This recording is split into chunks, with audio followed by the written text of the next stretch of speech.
In the shadowy underworld, a few names stand out, written in blood.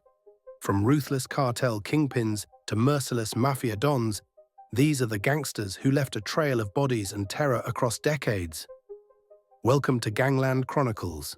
Today we count down the top 10 deadliest gangsters of all time, the crime lords whose brutal legacies still haunt history. Number 10. Salvatore Toto, Riina. In the 1980s and 90s, Riina ruled the Sicilian Mafia with such terror that he earned the nickname The Beast.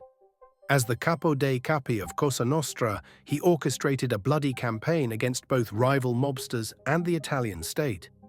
Riina ordered high-profile assassinations, including the 1992 bombings that killed top anti-mafia judges in broad daylight, and unleashed a wave of violence on anyone who defied him. He had no mercy. Women and children were not off limits in his war on informants and authorities. By the time he was captured in 1993, Riina was serving 26 life sentences and is believed to have ordered over 150 murders. He died in prison in 2017, but his reign of terror earned him a permanent place in the annals of infamy. Number 9. Semion Mogilevich. A far more shadowy figure, Mogilevich is known as the boss of bosses of Russia's mafia syndicates, a criminal puppeteer spanning continents. He's been described by the FBI as the most dangerous mobster in the world, and for good reason. Mogilevich commands a global network involved in everything from arms trafficking and drug smuggling to massive financial fraud. He is less a street enforcer and more a cold, calculating mafia CEO who pulls strings behind the scenes. His organization's ruthlessness is notorious. Rivals and informants have a way of vanishing, and he's suspected of ordering numerous contract killings to protect his empire. There are even rumors of his hand in nuclear material smuggling. Yet, despite being on international most wanted lists, Mogilevich remains untouchable, openly living in Moscow under official protection. His deadly reach and mastermind tactics make him a chilling testament to organized crime's global tentacles. Number 8. Christopher Dudus Coke. As the Don of Kingston's Tivoli Gardens, Dudus ruled his Jamaican neighborhood like a feudal lord. He led the infamous Shower Posse gang, which trafficked drugs and guns from the Caribbean to North America, all while he maintained an image as a community benefactor.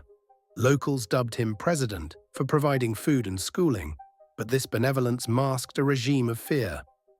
Coke's gunmen enforced his rule with brutal efficiency, turning West Kingston into an armed fortress.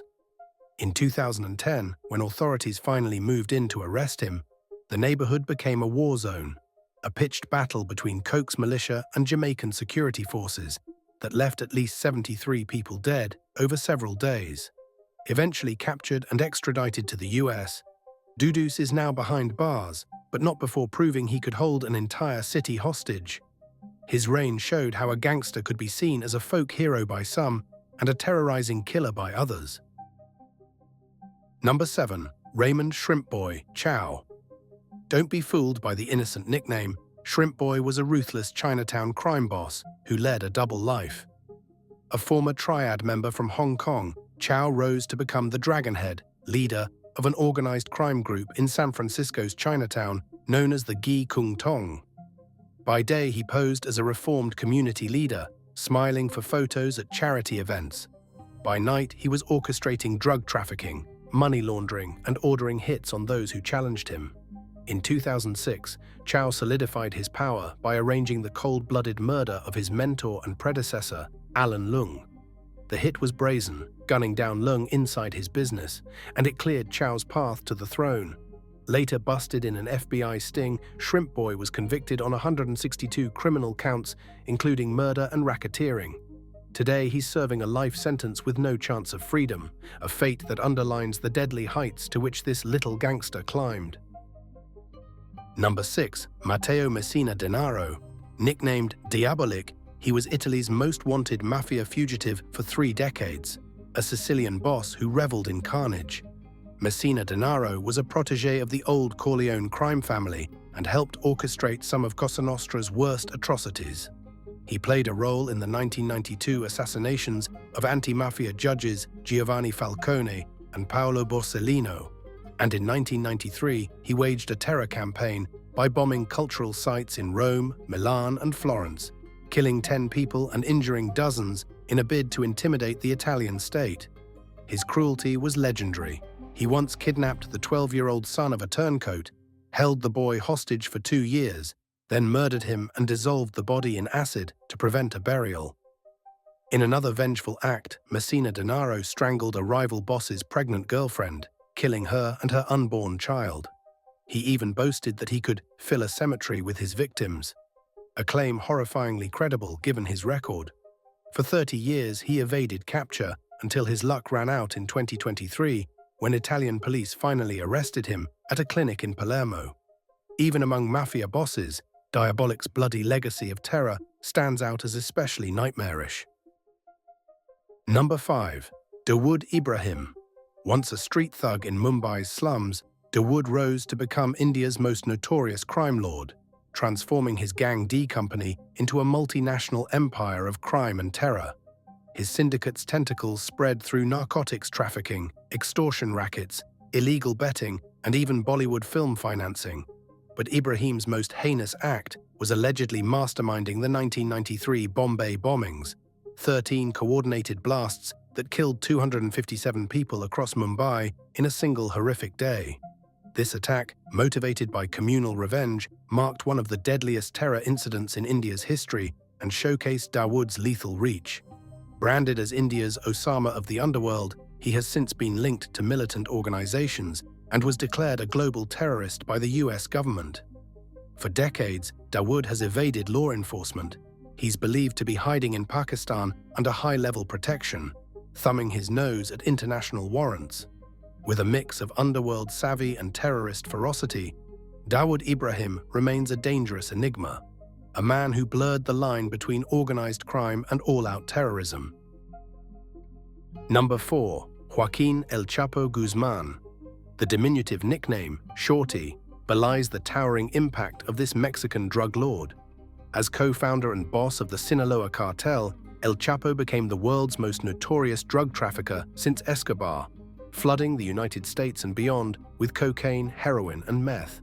He enforced his empire with an army of sicarios, cartel hitmen who carried out hundreds of murders to secure his territories. Guzman's immense power was matched only by his Houdini-like flair for escape. In 2001, he slipped out of a high-security prison hidden in a laundry cart. Years later, in 2015, he escaped again through a mile-long tunnel ingeniously dug under his cell shower. These brazen breakouts, complete with CCTV footage of El Chapo vanishing from his cell, cemented his legendary outlaw status. But his reign was drenched in blood.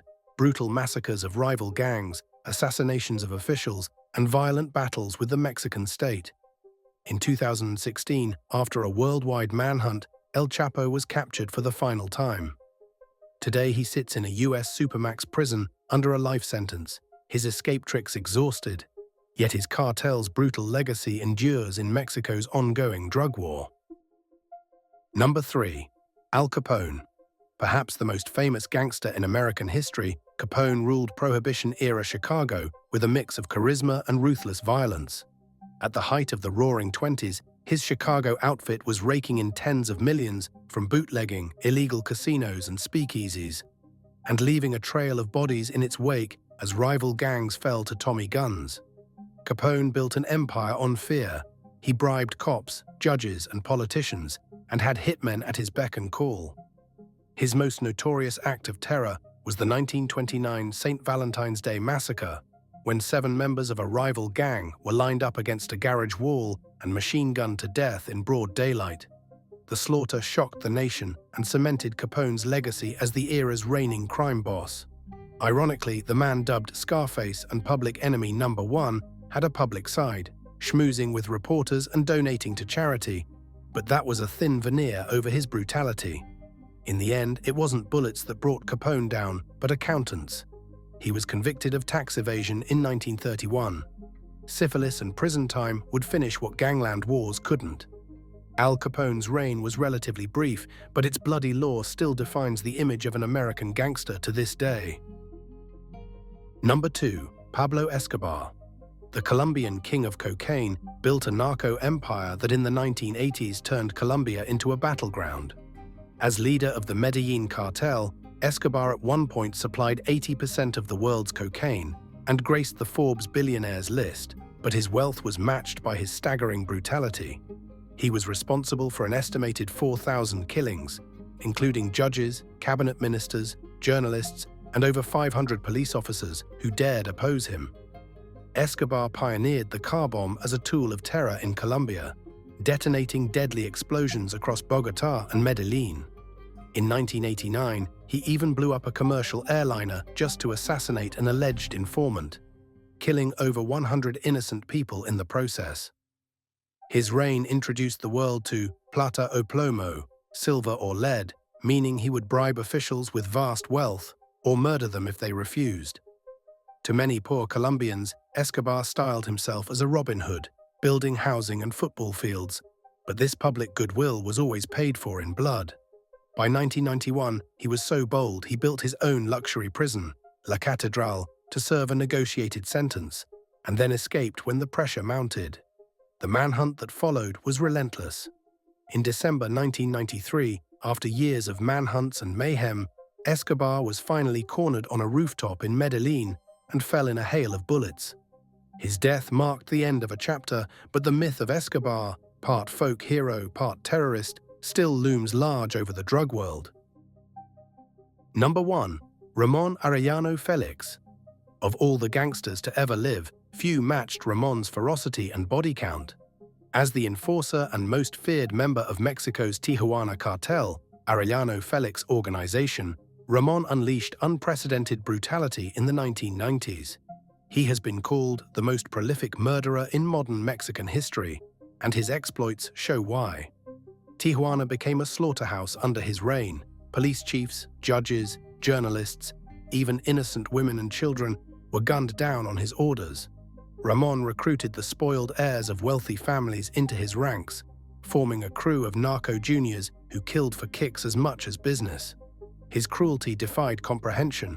In one instance, his hitmen ambushed a state prosecutor and riddled him with over 100 bullets, then drove over the corpse repeatedly. In another, they kidnapped and murdered a 3-year-old child, grotesquely stuffing the boy's body with drugs to smuggle contraband across the border. Such acts of savagery were shockingly routine for Ramon. He literally killed for sport, once reportedly testing a new gun by shooting a random pedestrian on the street. It's no wonder he landed on the FBI's 10 most wanted list. Ultimately, Ramon met a violent end himself.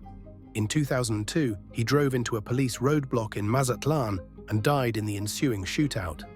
His death, and the arrest of his kingpin brother, marked the downfall of the Tijuana cartel. Yet the bloody legend of Ramon Arellano Felix, a man who turned a tranquil border city into a nightmare of violence, remains perhaps the darkest tale in all of gangland history.